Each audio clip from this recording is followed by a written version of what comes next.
What were some of the ways debts were successfully consolidated? We look at this history at length for the case of the 19th century, when there are some really extraordinary examples.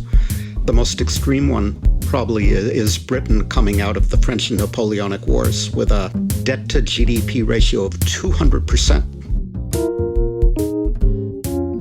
We in the US came out of the Civil War in 1865 with a substantial debt that it essentially extinguished by running primary budget surpluses year after year for half a century. Welcome to this podcast produced by the International Monetary Fund. In this episode, economic historian Barry Eichengreen talks to Finance and Development Magazine's Chris Welsh about his latest book, where he seeks to reframe the debate over borrowing by nations. I think the hope that we can work down our heavy debts the same way they did back then is misplaced. What are the alternatives? Well, the only palatable alternative is to grow the economy. A lot has been said and written about the dangers of government borrowing.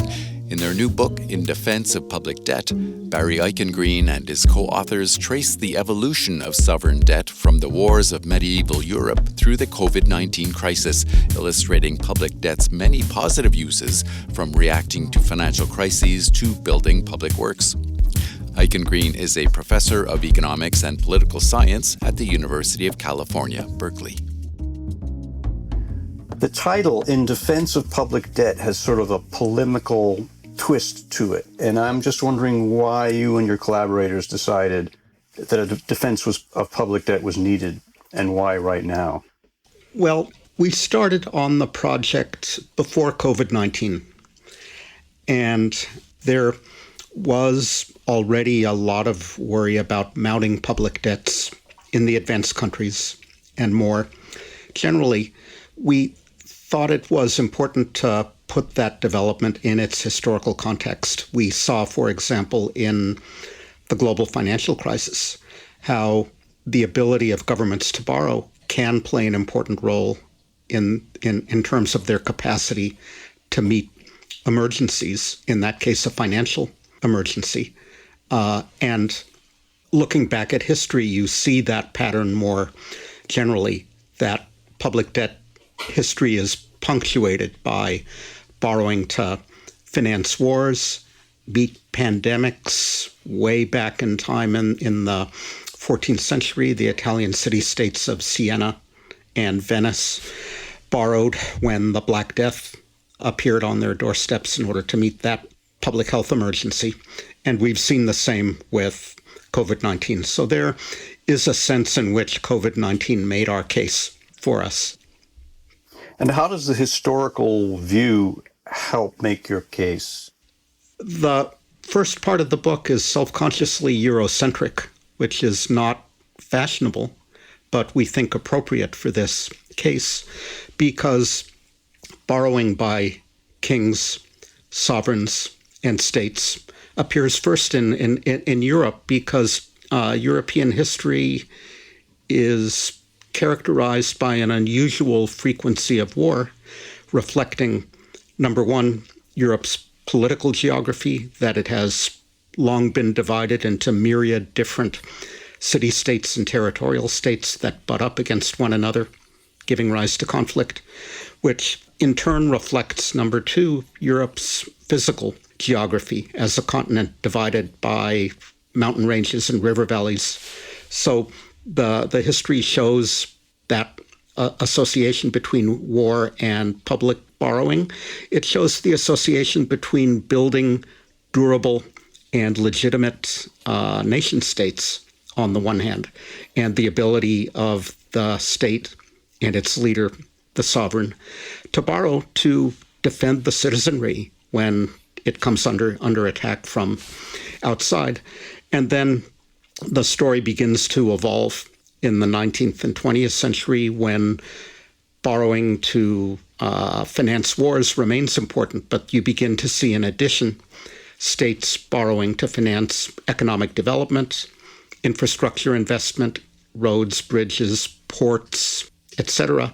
And in the 20th century to finance investments in social programs, and I think less admirably from the point of view of borrowing and incurring debt in order to finance current transfer payments.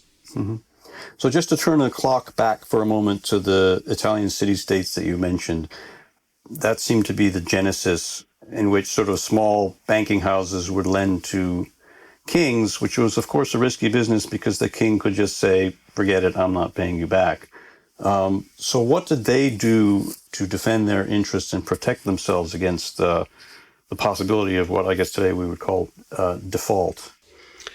So the Italian banking houses could threaten Edward III of England when he stopped repaying, lack of access to future funding, that they wouldn't lend again in the future when, for reasons, say, related to the 100 Years' War, he became even more desperate to borrow in order to defend himself. There is debate in the literature of economics. Jeremy Bulow and Ken Rogoff wrote a famous article questioning whether this threat of interrupting capital market access is enough to compel a borrower to repay under all circumstances. And we talk a lot about that controversy in the book and about the other things that states did on occasion, lenders did on occasion to enforce their claims. So the Bardi and the other Italian bankers didn't have gunboats. Later, you see, in the 19th century, you see creditor nations begin to utilize military means as well. The lenders, even back in the 14th century, could form cohesive cartels to try to lend credibility to their threat to curtail capital market access. So that is what they did. And you talk a little bit about in your book about how that led to the development of financial markets. I mean, there was sort of a transition from private banking houses to financial markets. Can you tell us how that happened?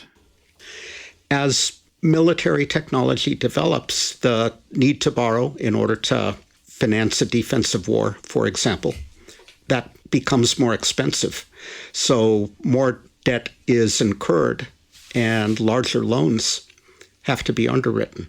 So that means concentrating them in the hands of a relatively small number of family members who are the partners in the family bank becomes increasingly problematic. You want to be able to market the loans to a growing range of investors. So you begin to see the development of markets through which that can be done, and the infrastructure that makes markets work. Come the 17th century, you see the appearance of central banks to provide liquidity to those markets, a variety of mechanisms for providing information to investors. And then you see what we argue in the book is a critical development, which is the use of public debt as it is traded, and it comes to be recognized as a safe and liquid investment. It is then offered by individuals as collateral for other loans that they, as non-state entities, wish to secure. So you see this complementarity between the development of markets and public debt and the development of private financial markets. And you also talk about this fascinating process whereby the development of debt and debt instruments leads to the development of the modern sort of, you might say, bureaucratic state and eventually, democratic institutions. How did that work? You alluded before, Chris, to the commitment problem that a sovereign would face as the highest earthly power, Edward III of England or Louis XIV of France. No one could compel him to repay. So that posed a problem from the point of view of the lenders and by implication for the borrower as well. The lenders charged very high interest rates. They included a risk premium in the interest rate on their loans to protect themselves against that eventuality. But over time, political institutions developed which constrained, to an extent, the sovereign, political checks and balances, if you will, the development of legislatures and parliaments, representative assemblies, in which the creditors sat, that whose authorization had to be secured in order for the sovereign to borrow or raise taxes.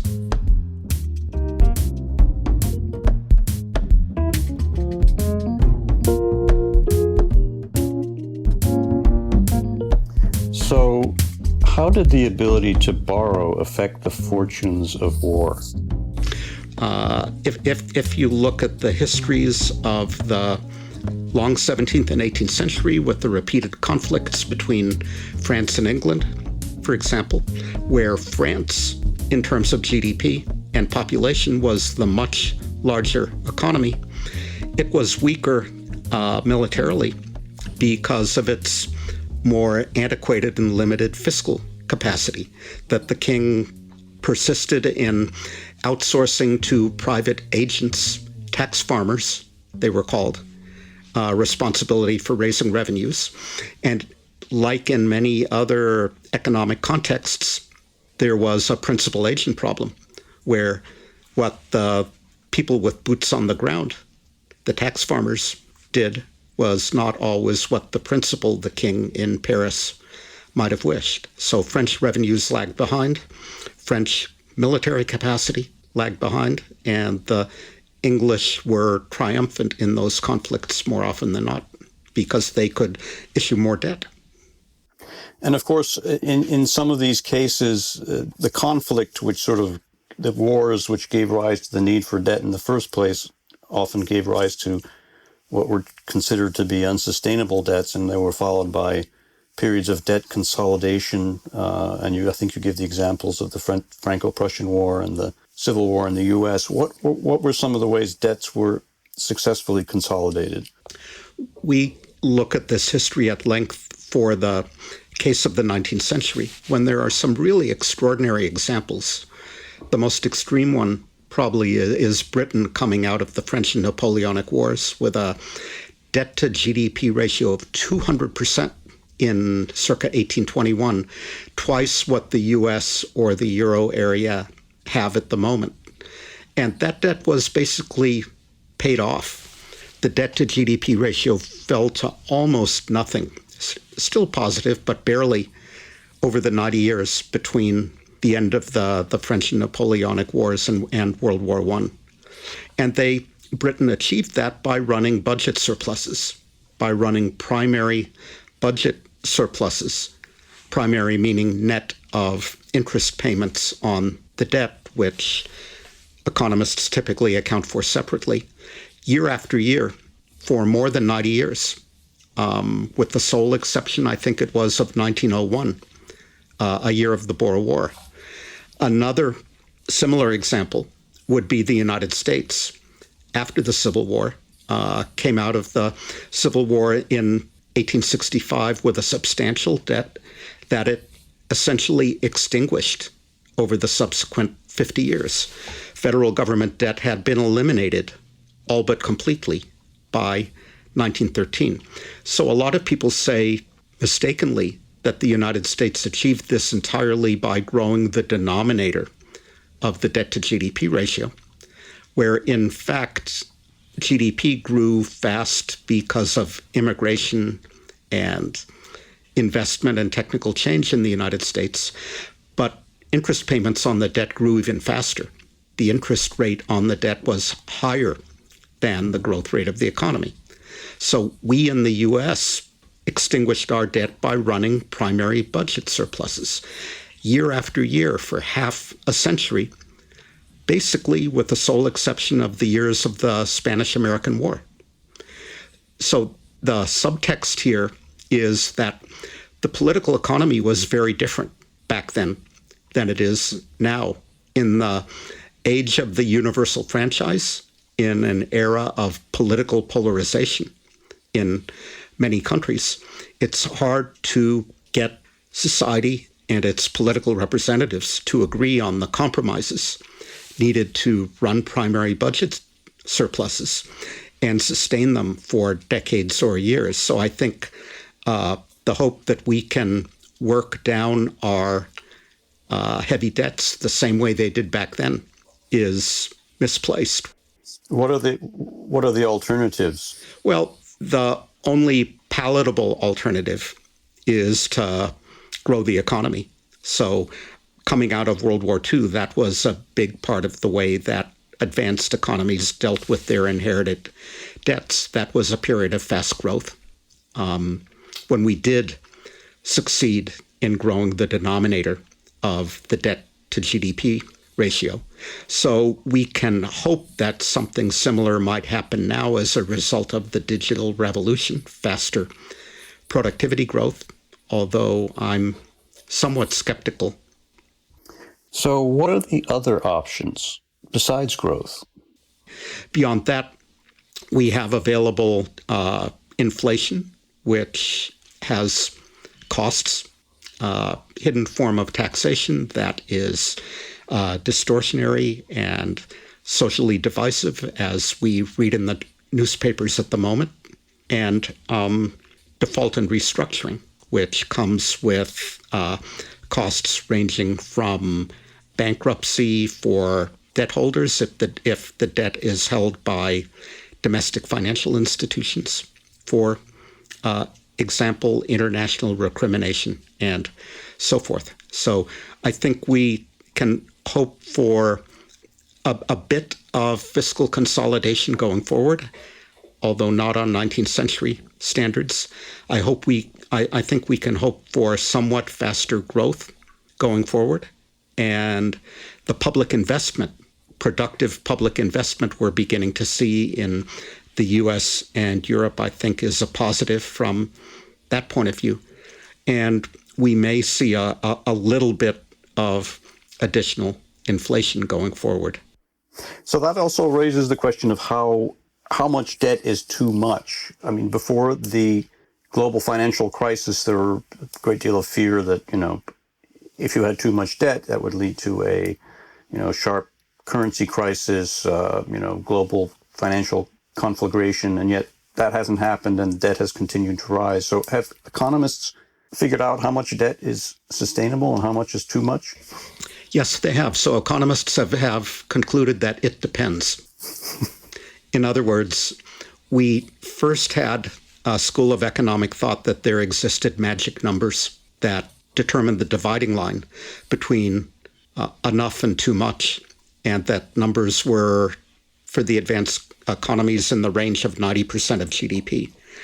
Then we had modern monetary theory, which said there is no such thing as too much because governments can simply print money to finance their activities, and the central bank can purchase however much public debt is required to keep that government expenditure flowing. So I would not adhere to either of those views. And if you're a student of history, I think you understand immediately that it depends on the circumstances, on the political, financial, and economic circumstances. And of course, a high debt load can restrict your capacity to borrow in the future. If you think a geopolitical event or another novel coronavirus or a climate-related disaster is imminent, then it's urgent to try to reduce the debt load to restore the capacity of the government to borrow again in the next emergency. If you think those threats are not so immediate, then you would attach less urgency to debt consolidation. So I myself worry about the urgency of all those threats. That's why I think governments need to move soon in order to restore and enhance their capacity to borrow. And I think many economists were saying something similar before the COVID crisis. And I think the mantra at the IMF was fix the roof while the sun is shining because you need to, have some spare fiscal ammunition in case another crisis comes around. The roof wasn't fixed, and which makes me wonder why it wasn't fixed before the COVID crisis. But also, it turned out that governments had plenty of ammunition to fight the COVID crisis, despite the warnings. Well, we can thank our lucky stars that the real interest rate on public debt, what economists call R-star, has been coming down for the last couple of decades, which allowed governments to borrow again in response to COVID-19, despite not having fixed the roof. And the problem going forward is there's no guarantee that R-star will stay down where it is. And of course, at some point, excessive, unsustainable debt can lead to a crisis and has led to crises in the past, and you review some of them in your book. Latin America, for example, governments borrowed recklessly. What was the problem there? How did those crises come about in the 1980s and 1990s? Well, I think the succession of Latin American debt crises, there were problems on all sides. So there were problems on the side of the lenders, who often lent too indiscriminately, not having had much recent experience with lending to developing countries in the 1970s. Money center banks lent indiscriminately. The international bond market having been inactive for half a century, investors in emerging market bonds lent to indiscriminately in the 1990s. And when free money or almost free money is on offer, the temptation for governments to borrow, again, in environments like those in many Latin American countries where there is a polarized polity and lots of electoral uncertainty, who's going to be in office next year, the temptation is to borrow. That actually leads to my next question, which was about the Asian financial crisis. How does the Asian financial crisis figure in your history? Yeah, the Asian financial crisis is a reminder that the line between public debt and private debt is difficult to draw. And that's another reason why I don't believe in magic numbers, that there is some number that you can pick out from the public sector accounts that indicates when the debt load begins to be a problem, because governments have contingent liabilities. There are contingencies under which they have to assume responsibility for private debts. The fund worries about this a lot. I wish financial markets worried about it more. But we see it at work at the moment in the case of the property and real estate sector in China, where these are private debts, but how much responsibility the Chinese government may ultimately have to take for them remains to be seen. So that problem was extremely prominent in cases like Thailand, Indonesia, and South Korea in 1997-98, because the governments had enlisted private commercial banks and property developers in their economic development plans. Governments had implicitly said, please borrow and undertake these investments as part of our national development strategy. So when problems arose, governments were obliged to step in and assume some of those liabilities. Going back to just briefly and finally to the post-COVID outlook, you talked about political polarization, which seems to be on the rise. And you talked about the influence of different parties and interest groups and how the pressure always seems to be to spend more and tax less. On balance, are you an optimist or a pessimist when it comes to the outlook for consolidating the gigantic debts countries have amassed? I think it's going to be a heavy lift, but I try to stay optimistic. So I think there are some positive developments, such as tentative agreement on a global minimum corporate tax rate of 15%. So part of the problem with using tax policy to contribute to the process of debt consolidation is that factors are mobile, and if you try to raise taxes on a mobile factor like capital, its owners will relocate that asset to another country. So I think that has been an important element behind why corporate tax rates have trended downward in a wide variety of countries over the last 3 or 4 decades. So I think there are ways to counter this trend. I would like to think that in the United States, we will move eventually to a more efficient value-added tax than our inherited patchwork sales taxes and so forth. So by having made that last comment, you can tell I'm an optimist. Thank you, Barry. I really appreciate the time you've taken to talk. It was fun. Thank you, Chris.